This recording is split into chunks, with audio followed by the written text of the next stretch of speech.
Hello and welcome to Indus News live from Islamabad. I'm Meher Sher and these are the headlines.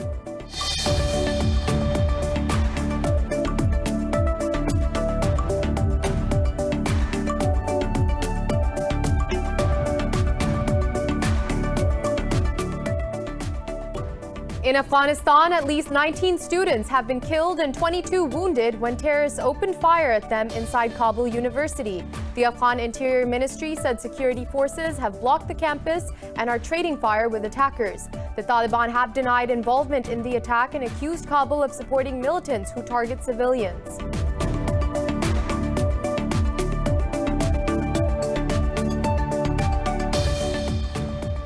U.S. envoy Zalmay Khalilzad and Pakistan Army Chief General Qamar Javed Bajwa have discussed the regional security situation, including the Afghan peace process. Matters pertaining to the border management also came under discussion during the meeting at the General Headquarters in Rawalpindi. Khalilzad appreciated Pakistan's efforts for facilitating the Afghan peace process.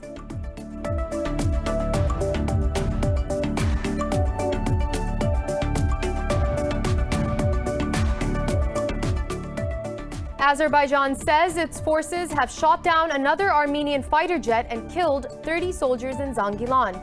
The Azeri Defense Ministry said this is the third Su-25 warplane to be downed in the last 4 days. Over 1,100 people have been killed since the fighting started on September 27th.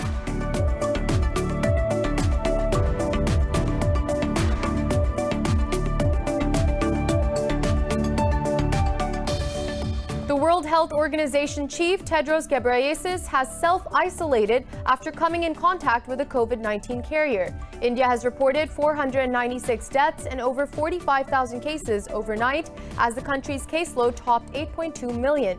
In Pakistan, the virus has claimed 12 more lives overnight, pushing the death toll to 6,835. The global death count from the pandemic has topped 1.2 million, with more than 46 million people infected.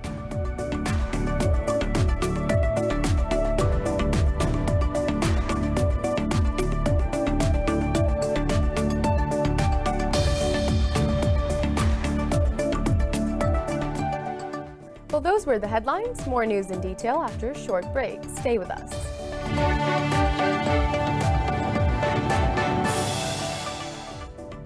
And now on to the news in more detail. In Afghanistan, at least 19 students have been killed and 22 others wounded when terrorists opened fire at them inside Kabul University.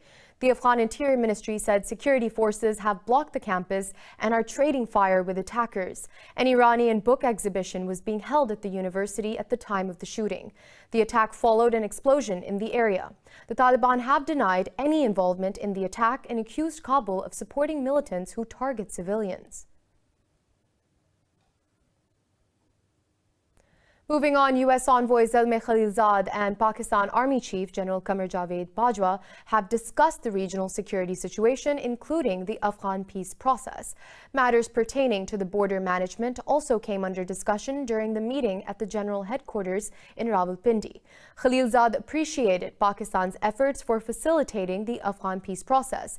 His visit comes as the Taliban and the Afghan government continue deliberations to establish a basic framework for intra-Afghan talks in Doha. And moving on, Azerbaijan says its forces have shot down another attacking fighter jet of Armenia and killed 30 soldiers in Zangilan. The Azeri Defense Ministry said this is the third Su-25 warplane to be downed in the last 4 days. Earlier, it said Armenian forces targeted civilian areas in Aghdam and Agjabedi regions with artillery and missiles. The ministry added that its forces destroyed a large number of weapons of Armenian forces in retaliatory raids.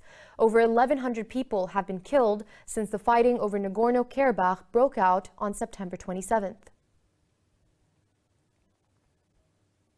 And now, with the U.S. gripped by a historic pandemic and its economic fallout, President Donald Trump and his Democratic rival Joe Biden have the final day to make their case to the voters. Over 93 million early votes have already been cast ahead of Election Day. This report has more.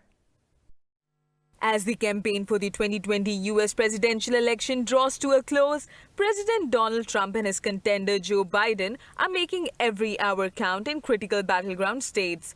On the final day, Trump is set to sprint through 5 rallies in North Carolina, Pennsylvania, Wisconsin, wrapping up his campaign with 2 in Michigan. Trump once again questioned the integrity of the election in the vote counting procedures. And I don't think it's fair that we have to wait a long period of time after the election. If people wanted to get their ballots in, they should have gotten their ballots in long before that, a long time.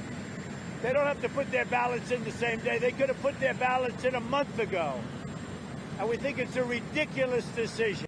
Biden has focused most of his time to Pennsylvania, where a win would leave Trump with an exceedingly narrow path. Biden has wrapped up the campaign on the offensive, traveling exclusively to the states that Trump won in 2016. He will also make a detour to bordering Ohio, a state where polls now show a close contest. When Americans vote, America will be heard. When America is heard, I believe the message is going to be loud and clear. It's time for Donald Trump to pack his bags and go home. It's time to breathe some life back into this nation. We're done. We're tired of the tweets, the anger, the hate, the failure, the irresponsibility. We've got a lot of work to do. And if I'm elected your president, we're going to do it, and we're going to act, and we're going to start from the very first day. Although Biden leads Trump in national opinion polls, the race is much closer in crucial battleground states. Both candidates aim to secure 270 electoral college votes that are required to win over the White House. Now, China says it will take all necessary measures to safeguard Chinese journalists in response to Washington's delay in visa renewals. At a news briefing, Chinese Foreign Ministry spokesman Wang Wenbin urges the U.S. to stop its political persecution of Chinese journalists. He said some Chinese journalists were granted visa extensions, but others have not been granted an extension yet. The U.S. has tightened rules governing Chinese journalists working in the country. And the death toll from the earthquake in western Turkey has risen to 83, with over 200 injured still under treatment. The death toll from the earthquake in western Turkey has risen to 79, with over 200 injured still under treatment. Rescuers say a 3-year-old girl has been rescued from the rubble 65 hours after the earthquake jolted Izmir. Earlier, a 14-year-old girl was rescued from the debris after 58 hours. Turkey's Disaster and Emergency Authority said search and rescue activities are underway. The authority added that more than 1,100 aftershocks have hit the area, 43 of them above the magnitude 4. It said 962 people were injured and 743 of them have been discharged from the hospitals. Now, Turkey has rejected Greece's request to halt hydrocarbon exploration in the eastern Mediterranean. In a statement, the Turkish Foreign Ministry said Ankara is acting in the jurisdiction of international law. It said Turkey is ready to cooperate with Greece and to solve the issue through dialogue. Earlier, Athens said the area where Ankara was deploying a research vessel included the Greek continental shelf. Athens said the area of contention is a few miles from the Greek islands of Rhodes and Castellorizo. And Turkey says it has neutralized 9 militants of the Kurdistan Workers' Party in northern Syria. The Defense Ministry says they tried to infiltrate regions where Ankara is conducting Operation Peace Spring. In a tweet, the Defense Ministry says Ankara will not allow terrorists to disturb peace and security in northeastern Syria. Peace Spring is one of the 3 operations launched by Turkey across its border with northern Syria since 2016. Ankara holds the Kurdistan Workers' Party responsible for the deaths of some 40,000 people in a 30-year terror campaign. And over in Indonesia's capital, Jakarta, thousands of Muslims protested French President Emmanuel Macron's Islamophobic statements. The protesters marched towards the French embassy, waving white flags, calling for a boycott of French products. Protesters also stomped on Macron posters to express their outrage. Protests were also held in other Indonesian cities of Surabaya, Makassar, Medan, and Bandung. Even though it is liberal over there in France, there is no need for him to praise it or admit it. It doesn't matter. Please don't insult and badmouth the religion. I am very involved because I'm a Muslim, so I came to participate in the protest. Indonesian President Joko Widodo condemned terrorist attacks in France and deemed Macron's remarks as offensive. And moving on, in France, police have released 3 suspects arrested in connection to the knife attack at a church in Nice. 3 people, including 2 women, were killed in the attack. State media said the 3 male suspects were released after it was established that they had no link to the attacker. It said 3 others still remain under custody. Nice Mayor Christian Estrosi said around 120 police officers along with 60 soldiers have been deployed to guard churches. The 21-year-old Tunisian accused of the attack is under treatment at the hospital after being shot by police. And moving forward, Brexit Party leader Nigel Farage says he will relaunch the group as anti-lockdown party called Reform UK. In an opinion piece, Farage said the party will focus on fighting government's anti-coronavirus measures. Farage stated the new party will back a policy of focused protection from coronavirus for only those that are most vulnerable. He explained his party's agenda will be to allow the rest of the population to develop herd immunity. The leader said papers seeking the name change have been submitted to the Electoral Commission. Earlier, Prime Minister Boris Johnson ordered national lockdown in England after the country's COVID-19 cases topped 1 million. And more news in detail coming up after a short break. Stay with us.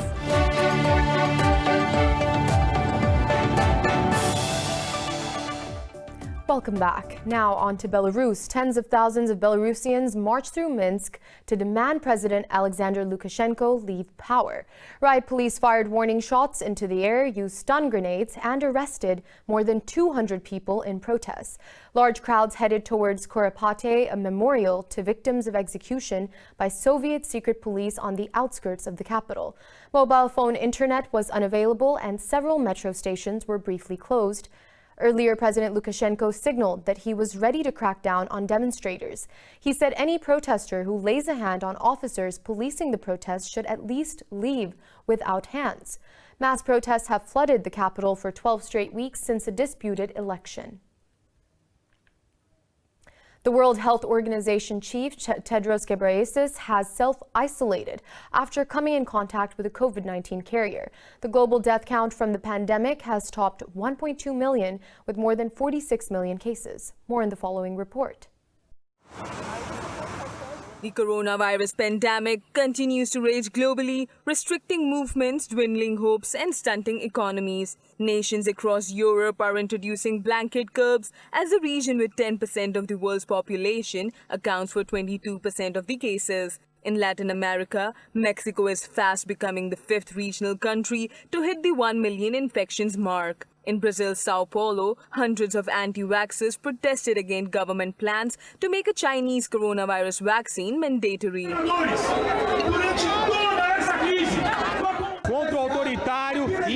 Sao Paulo's governor wants to deploy a compulsory vaccine against our will. This doesn't exist in any place of the world. Not even in China is this vaccine compulsory for people. The director of World Health Organization has stated that giving this vaccine to the whole population in an authoritarian way does not work. This can't happen. Over in Asia, India has reported 496 deaths and over 45,000 cases overnight as the country's caseload topped 8.2 million. India's festival season has been marred by crowds ignoring the dangers of coronavirus. People have been flocking to popular sites, forgetting the SOPs and undoing months of restrictions to fight the pandemic. Everything will happen as per Shiva's wish. Residents of Varanasi drink the water of holy Ganges river and they lead their lives on their own terms. The level of awareness that the government has shown regarding coronavirus, people of Varanasi are not showing the same awareness. Elsewhere, South Korea has launched a new 5-stage social distancing scheme after the previous one was criticized as extremely vague. And moving on to Pakistan, 12 people have died from COVID-19 in the past 24 hours. The health ministry says the country's death toll has risen to 6,835. The ministry said there are over 13,000 active COVID-19 cases in the country. It said out of over 335,000 countrywide cases, more than 315,000 have recovered so far. The ministry said over 146,000 cases have been detected in the Sindh province, while Punjab has reported over 104,000 cases. In the capital city of Islamabad, more than 20,000 have been infected so far. Meanwhile, the United Nations Children's Fund has lauded Pakistan's measures to ease the socioeconomic impact of COVID-19. In an interview, UNICEF representative in Pakistan, Ada Girma, also praised the Clean Green Index initiative. She called it a crucial step towards raising standards of cleanliness and ensuring a sustainable environment. Girma added, a healthy environment is imperative to nurture a healthy society. The UNICEF representative said the agency will continue to work with Islamabad to carry forth these initiatives. And exiled U.S. whistleblower Edward Snowden says he has applied for Russian citizenship but will keep his U.S. nationality. In a tweet, Snowden says he and his wife don't wish to be separated from their son. The whistleblower says he will teach his son the importance of freedom of speech, among other American values. Snowden's tweet comes weeks after he was granted permanent residency in the country, and just days after his partner Lindsay Mills announced that she was pregnant. Former CIA and NSA contractor turned whistleblower published the evidence on mass surveillance operations by U.S. intelligence. U.S. President Donald Trump recently said he will consider pardoning Snowden, but made no further comment. And moving on, in Tanzania, the police have arrested the main opposition party leader ahead of protests to demand re-election in the country. Opposition leader Tundu Lissu said the police have also arrested a former parliamentarian and 2 mayors, among others. The opposition party, Chadema, rejected the result of latest polls, which re-elected President John Magufuli. It said there have been widespread irregularities in the election process. Earlier, Magufuli promised that he looks forward to work with his political rivals after winning a landslide victory.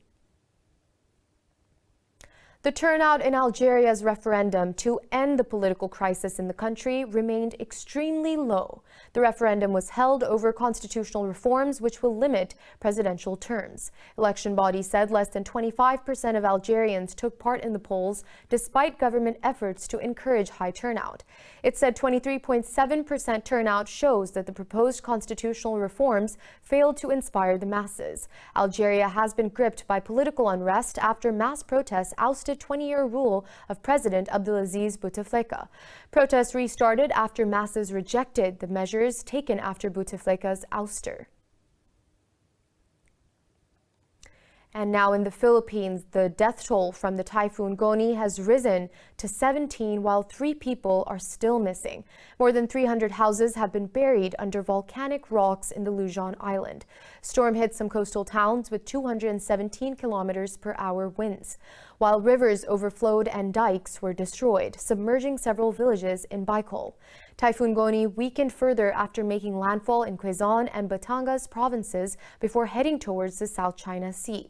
Goni is one of the strongest storms to hit the Philippines since Haiyan, which killed over 6,300 people in 2013.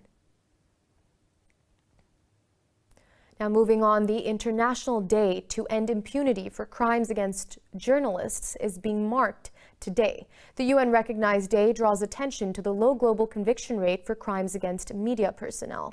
A UN report says around 1,200 journalists have been killed in the past 14 years. The report says 9 out of 10 murders of journalists go unpunished. In his message, UN Chief Antonio Guterres says societies as a whole pay the price when journalists are targeted. Guterres asserts an important defense against the pandemic of misinformation is lost when journalists can no longer do their jobs safely. In China, the first integrated testing base for intelligent vehicles has been put into use in the Jiangsu province. The facility will provide more accurate tests for auto-driving vehicles to promote the development of the industry. It has several testing fields to simulate the possible situations intelligent vehicles may come across on the road. It will provide third-party authoritative testing and certification to address key issues of accident responsibility identification. The facility will also work on network security in the development and application of China's automatic driving vehicles. A record-high number of fires scorched Brazil's Amazon and Pantanal wetlands in October. Brazil's National Institute of Space Research says 23% of the Amazon rainforest was burned in 2020. The institute recorded over 17,000 fires in the Amazon in October, twice as much as last year. The date shows the region has seen a record-breaking 21,115 fires so far this year. The Brazilian head of World Wildlife Fund, Mariana Napolitano, says the government ignored warnings issued by researchers. Bolsonaro has denounced what he calls a campaign of disinformation and blamed indigenous people for starting the fires. Hollywood star Johnny Depp has lost his libel battle with British tabloid The Sun, which labeled him a wife-beater. Depp sued the paper after he claimed he assaulted his wife Amber Heard, which he denies. A high court judge ruled the paper's allegations were substantially true. He said the great majority of alleged assaults of Heard by Depp have been proved to be the civil standard. A spokesperson for The Sun thanked Heard for her courage. The trial was heard over 16 days in July at the Royal Courts of Justice in London. Depp had sued News Group newspapers, publishers of The Sun, and one of its journalists, Dan Wootton, over a 2018 article. Depp has also filed a separate $50 million defamation lawsuit against Heard over an opinion piece in a U.S. paper. We'll be back with more news after a short break. Stay with us.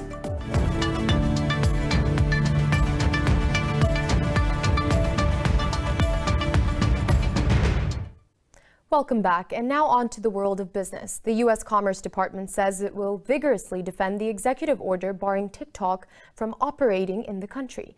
This comes after a district judge blocked the Commerce Department's order of blanket ban set to take effect on November 12th. U.S. President Donald Trump declared TikTok a national security concern. The district judge termed the government's descriptions of national security threat as hypothetically phrased. A hearing is set to take place on Wednesday on other aspects of Commerce Department's order that were blocked. Talks to finalize a deal for Walmart and Oracle Corp to own U.S. stakes in TikTok Global are ongoing. Moving on, European stocks are trading higher as investors brace themselves for the U.S. presidential election. They also reacted to positive manufacturing data out of China. Europe's Stoxx 600 and Stoxx 50 indexes failed to show opening prices due to input data problems. Frankfurt's DAX has edged up marginally. London's FTSE and the CAC 40 in Paris have gained fractionally.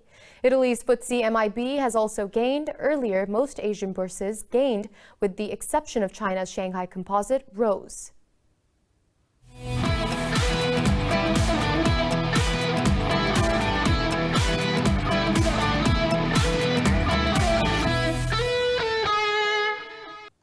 And in the Italian Serie A, Juventus beat Spezia Calcio 4-1 as Cristiano Ronaldo made a comeback after recovering from COVID-19. Juventus scored 3 times in 20 minutes after Ronaldo's arrival on the field in the 56th minute. Alvaro Morata gave Juventus the lead in the 14th minute, sweeping home Weston McKennie's cross. In the 59th minute, Morata slipped the ball through to Ronaldo, who slotted it past Spezia's goalkeeper Ivan Provedel.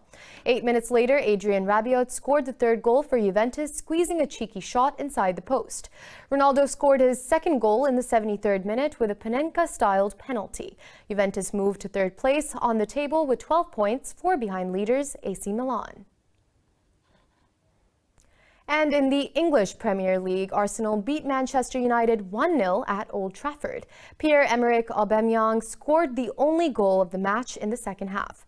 This was Arsenal's first win at Old Trafford in 14 years. The Gunners now have 12 points and are up to 8th, while United remain in 15th on 7 points. In another fixture, Newcastle United beat Everton 2-1 at St James's Park. Earlier, Southampton beat Aston Villa 4-3 after surviving a late rally to move up to third in the league.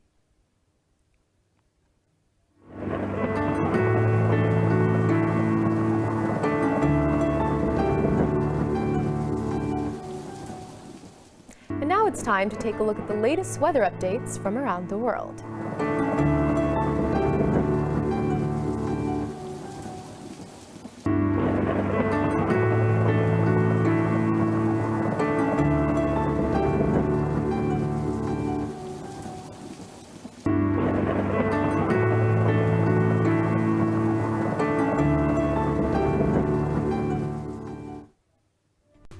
For the latest updates, you can follow us on social media at indus.news.